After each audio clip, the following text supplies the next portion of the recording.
करायला लागतं म्हणा. तुम्हाला नेमलंय तर तुम्ही कशाला ठेवताय म्हणा. ओबीसी म्हणजे नुसतं मराठा नाही, सगळ्याच विद्यार्थ्यांचा प्रश्न आहे. पहिल्या वेळेस आपण 100 सहा पकडून 6 महिने एकदा 3 महिन्याची मुदत वाढवली. नाही आता 100% मार्गी लागलेलं तुमचं 100% आता आता जगात तुमचं धन्यवाद पुन्हा चच राहणार आणि हा जो विषय चालेल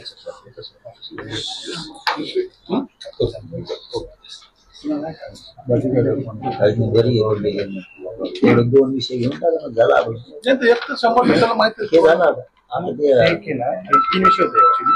फक्त मुलांसाठी ऍक्टिव्ह झालेला आहे विषय आणि मुलींसाठी ब्लॉक झालेला आहे विषय. म्हणजे ते टेक्निकल इश्यू आहे हा. हे जे ईबीसी प्रकरण आहे ना, आपण याच्यात काय झालेलं हे तुम्हाला पत्र सगळं क्लास 3 क्लास 4 ज्या प्रकरणात येतात ना, त्यांना ते 8 लाखाच्या खाली जे याच्यात मर्यादा आहे, त्याच्यासाठी मुलांसाठी शिष्यवृत्ती ऍक्टिव्ह झाली आणि मुलींसाठी ऍक्टिव्हच नाही. ऍक्च्युली चंद्रकांत हो आम्ही तिथं पण गेलो होतो. म्हणून एकदा याच्यात आणखी बरं का प्रोमिनंट विषय आहे. सर 2 मुद्दे तुम्हाला